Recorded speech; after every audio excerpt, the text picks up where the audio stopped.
한밤중 새벽 3시 20분 중동의 정적을 깨뜨린 것은 요란한 사이렌 소리와 이란의 하늘을 가득 채운 화염이었습니다. 테헤란과 나탄즈를 비롯한 이란의 주요 핵시설과 군사거점들이 순식간에 잿더미가 되는 충격적인 장면이 전 세계의 뉴스를 도배했습니다. 공격의 주체는 중동의 앙숙 이스라엘이었습니다. 전투기 200여 대와 330기가 넘는 미사일이 동원된 이번 공격은 단순한 군사적 대응을 넘어 이스라엘이 이란의 핵 능력과 지도부를 초토화시키겠다는 분명한 메시지를 담고 있었습니다. 이번 작전은 모사드가 이란 내부에 수개월 전부터 침투시킨 드론으로 방공망을 무력화시키는 치밀한 준비 끝에 이루어진 것입니다. 그 결과 이란군 최고지휘관과 핵과학자들이 숨지는 등 이란은 사실상 허를 찔린 상태입니다. 그렇다면 이스라엘이 이토록 전례 없는 공격을 감행한 이유는 무엇일까요? 그래서 준비했습니다. 오늘은 이스라엘과 이란이 대규모 전쟁을 벌이려는 이유와 이 전쟁의 최신 소식으로 전해드리겠습니다.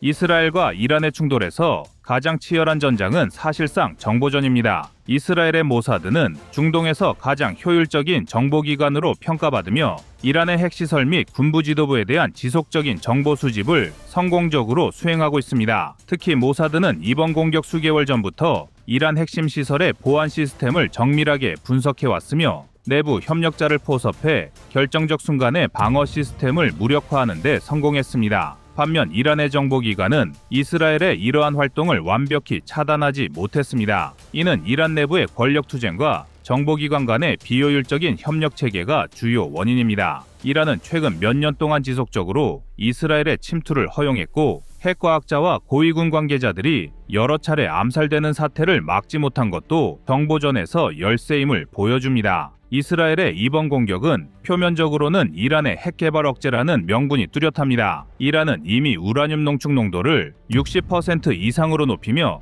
핵폭탄 제조에 필요한 임계점에 매우 가까워진 상태였습니다. 국제원자력기구는 올해 초 이란이 60% 농축 우라늄을 274kg에서 불과 몇 달 만에 408kg까지 증가시켰다고 보고했습니다. 이는 핵탄두 제조가 가능한 우라늄 양을 이미 수배 초과한 상황으로 이스라엘 입장에서는 더 이상 방치할 수 없는 레드라인을 넘었다는 판단을 내린 것입니다. 이스라엘의 이번 공습은 역사상 가장 정교하게 설계된 군사작전 중 하나였습니다. 이스라엘 공군은 최신형 스텔스 전투기 F-35I를 주축으로 약 200여 대를 투입하여 테헤란 상공까지 침투했습니다. 특히 나탄즈 핵시설 등 이란의 핵심 전략 목표를 철저히 파괴하기 위해 제이담, 벙커버스터 폭탄, 그리고 AGM-158 제즘, 장거리 공대지 미사일과 같은 정밀 타격 무기들을 대거 투입했습니다. 또한 군사 전문가들이 주목한 것은 이스라엘이 사전에 이란 방공망을 정교하게 교란했다는 점입니다.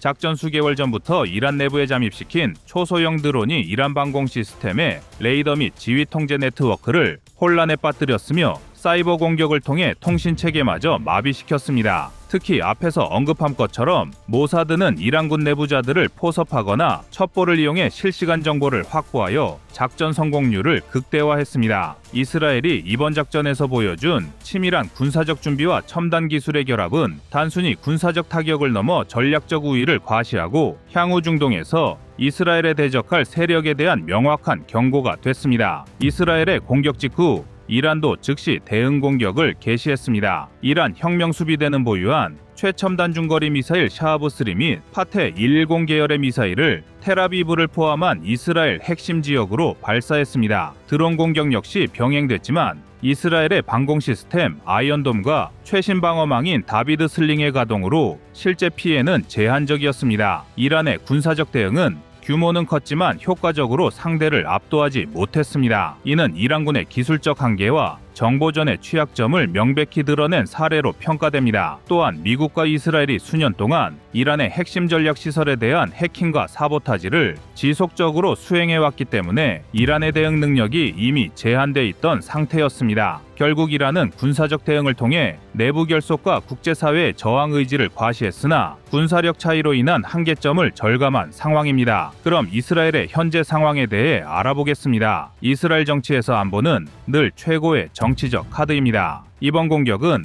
이스라엘 국내 정치 상황과도 깊은 관련이 있습니다. 네타냐후 총리는 현재 여러 가지 부패 스캔들과 정치적 논란으로 큰 위기에 처해 있으며 연립정부의 지지도도 급격히 하락하고 있습니다. 이스라엘 내부에서 불안한 정치 상황을 극복하기 위한 가장 강력한 카드는 언제나 국가안보였고, 특히 이란을 강경하게 타격하는 모습을 통해 국민들의 지지를 다시 확보하려는 전략적 계산도 담겨 있습니다. 이런 국내 정치적 위기 속에서 이스라엘 정부는 국민의 지지를 다시 결집할 수 있는 강력한 정치적 이벤트가 필요했습니다. 네타냐후 총리는 이러한 시점에서 안보 위기를 부각시켜 국내 여론을 결집하고 동시에 정치적 경쟁자들에게 압박을 가하는 전략적 선택을 한 것입니다. 이란에 대한 강력한 군사 행동은 이런 배경에서 기획되었으며 실제로도 이스라엘 내 국민 지지율 상승으로 이어지고 있습니다. 이스라엘은 최근 국제사회에서 외교적 고립 위기에 처했습니다. 프랑스와 사우디아라비아는 팔레스타인 가자지구 문제를 다룰 유엔 회의를 추진하며 이스라엘의 외교적 압박을 강화하고 있었습니다. 이런 상황에서 이스라엘이 이란의 핵 위협을 부각시킨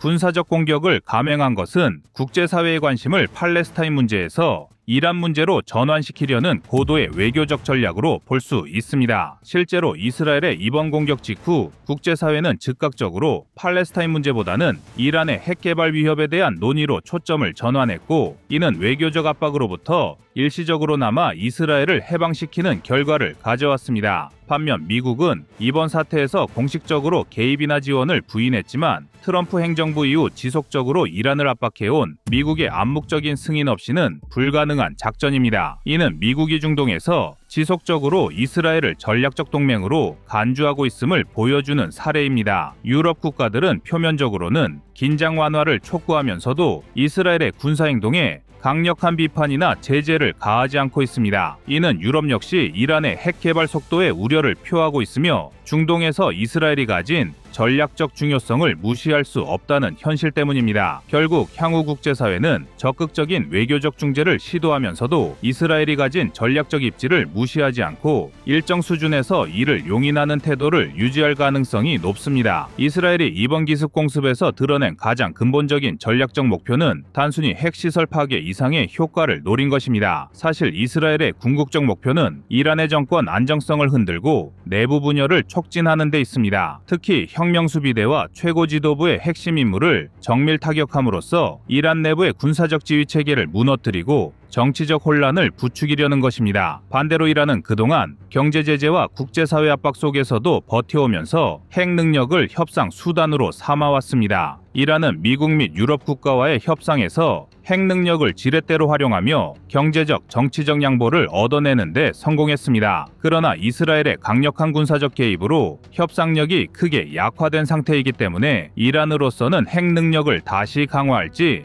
아니면 외교적 타협을 선택할지 갈림길에 서 있습니다. 이번 사태는 이스라엘과 이란이라는 양국 간 대결 구도를 넘어 미국과 중동, 유럽과 중동 간의 복합적인 국제정세와 지역 안보 구조가 얽혀있는 매우 복잡한 문제입니다. 이스라엘은 전략적으로는 단기적 승리를 거두었으나 이 공격이 장기적으로 중동 지역의 안정성에 위협이 될 수 있는 위험성 또한 내포하고 있습니다. 군사적 우위를 과시한 이스라엘이 외교적으로도 주도권을 유지하기 위해서는 국제사회의 신뢰를 얻는 외교적 행보가 필수적입니다. 만약 이스라엘이 과도한 군사적 행동으로 국제사회의 비판과 제재를 받게 된다면 군사적 승리로 인한 이득은 곧 외교적 패배로 뒤집힐 가능성도 큽니다. 이란 역시 핵 개발 속도를 늦추고 국제사회와의 협상에 적극적으로 임해야만 외교적 고립에서 벗어날 수 있을 것입니다. 이스라엘이 이번 작전에서 사용한 핵심 전략은 정보기관 모사드의 철저한 정보전입니다. 이미 수개월 전부터 이란 내부로 소형 드론과 사이버 장비를 몰래 반입해 이란의 방공 시스템과 통신망을 사전에 마비시키고 있었습니다. 특히 드론을 활용해 방공망의 사각지대를 정밀 타격했고 동시에 이스라엘의 첨단 스텔스 스텔스 전투기들이 신속히 이란 영공에 침투할 수 있도록 정밀한 루트를 확보했습니다. 결과적으로 주요 군사지휘부를 제거하고 핵시설의 상당 부분을 파괴하는 성과를 거뒀습니다. 이스라엘의 공격 직후 이란은 즉시 보복을 선언하고 대규모 미사일과 드론 공격을 이스라엘 수도 텔아비브를 향해 가했습니다. 약 200기 이상의 미사일과 100여 대의 드론 공격으로 이스라엘 방공망이 일부 손상되었으며 민간인 피해도 발생했습니다.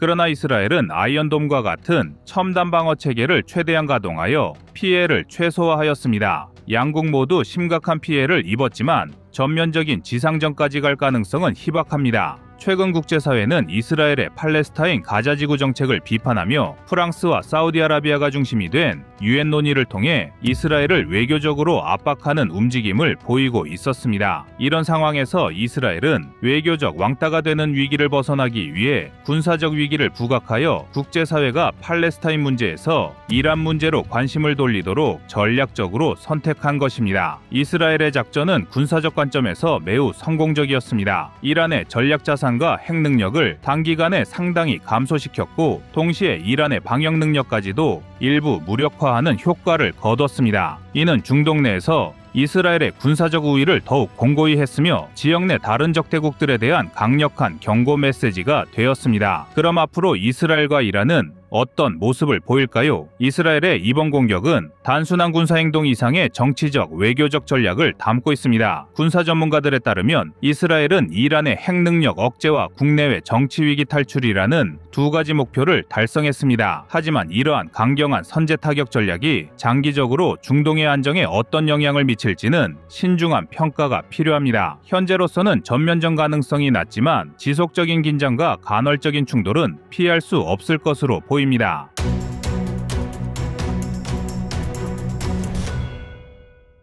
다음은 24년 8월 7일 이란, 이스라엘 공격 영상입니다. 이란과 이스라엘의 관계가 급속도로 악화된 것은 2023년에 발발한 이스라엘 하마스 전쟁부터였습니다. 이란은 이스라엘 하마스 전쟁이 개전한 이래 6개월이 넘는 기간 동안 지속해서 이스라엘을 비판하며 두 국가는 서로를 비난하고 있었지만 당시만 하더라도 이란과 이스라엘이 서로를 상대로 직접적인 무력 투발을 하지는 않았습니다. 이란은 친이란 국가인 시리아와 헤즈볼라 민병대 등을 지원하며 이스라엘에 대한 대리전 양상을 띠고 있었으며 이스라엘은 이란 본토 외 지역에서 이란의 혁명수비대 등을 타격하긴 했지만 그럼에도 불구하고 두 국가가 직접적으로 무력 충돌을 감행하지는 않았습니다. 하지만 살얼음판을 걷던 두 나라의 관계는 이스라엘의 이란 영사관 공습을 기점으로 완전히 깨지고 말았는데요. 전시에도 보호받아야 하는 외교 공간을 표적으로 공습을 감행했다는 점에서 결국 이란과 이스라엘은 돌아올 수 없는 강을 건너게 되었습니다. 당시 진실의 약속이란 작전명으로 감행된 이란의 미사일 공습은 이스라엘의 탄탄한 방공망에 가로막혔으며 이후 이스라엘이 보복 공격을 감행하기는 했지만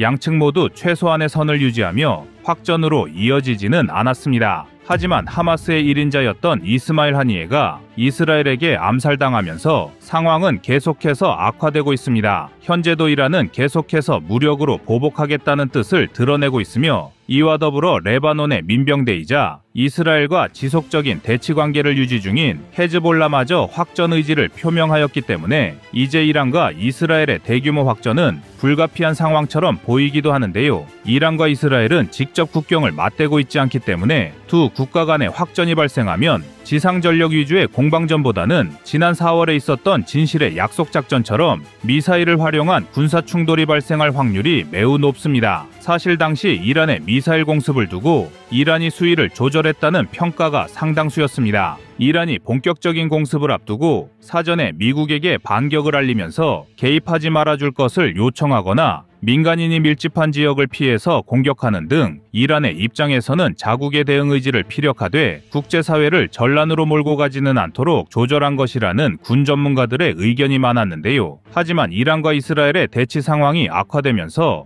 이란의 이번 공습은 규모와 수위 측면에서 모두 지난 공습보다 강도가 더 셀 것이라는 전망이 나오고 있습니다. 이란이 이스라엘에 대한 미사일 공격을 감행한다면 예상 표적 지역은 하이파 항구, 텔아비브, 70%의 전력 수급을 책임지는 지중해 가스전 등 대략 3지역으로 압축할 수 있습니다. 이스라엘의 헌법상 수도인 예루살렘은 이란과 이슬람의 입장에서도 종교적인 성지로 취급되기 때문에 이러한 상징성 때문에라도 직접적인 공격에선 제외될 확률이 높습니다. 대신 공습 수위를 높이는 과정에서 이스라엘의 주요 도시 중 하나인 텔아비브가 표적이 될 수 있는 것인데요. 텔아비브는 국제법상 이스라엘의 수도로 취급되며 이스라엘의 도시 중에서 가장 큰 도시이기 때문에 다수의 민간인을 상대로 한 이란의 공습 대상이 될 위험이 높습니다. 또한 이스라엘 최대의 항구인 하이파 항구나 이스라엘의 전력 수급 중 70%를 책임지는 지중해 가스전 일대를 타격함으로써 이스라엘의 경제와 자원을 압박하는 전략을 취할 여지도 높습니다.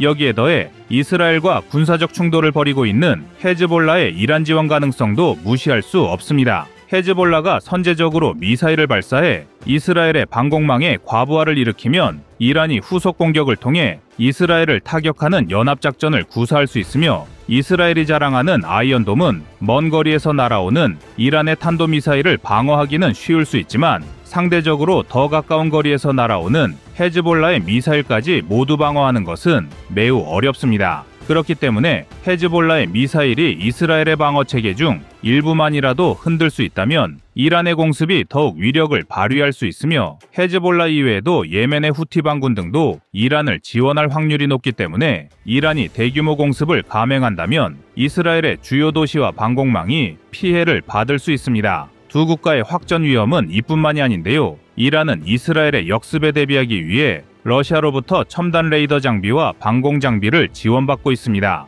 러시아가 우크라이나를 침공하는 과정에서 이란은 러시아에게 드론 등의 무기를 지원했는데 이를 받았던 러시아가 이번에는 역으로 레이더 장비를 통해 이란을 지원하고 있는 것입니다. 그러나 반대로 이스라엘을 지원하는 세력도 적지 않습니다. 이란이 이스라엘을 상대로 미사일 공격을 감행하면 요르단과 사우디아라비아 같은 나라의 영공을 지나가야 하는데 4월에 있었던 이란의 미사일 공습을 두고 요르단과 사우디아라비아는 자국 영공을 지나가는 미사일과 로켓을 적극적으로 격추하였던 전례가 있습니다. 또한 UAE 등의 국가도 이란의 미사일 격추를 도와주거나 주요 정보를 미국과 공유하는 등 중동 국가 중에서도 이란의 공습에 반대하는 국가가 적지 않습니다. 중동의 맹주 중 하나인 사우디아라비아는 비록 이슬람 국가이긴 하지만 언제든 이스라엘과 국교 정상화를 위한 여지를 남겨두고 있으며 만약 이번에도 이란과 이스라엘의 확전 사태가 발생할 경우 자국 영공을 통과하는 미사일에 대해서는 언제든 격추를 시도할 가능성이 매우 높은 국가가 사우디아라비아입니다. 따라서 표면적으로는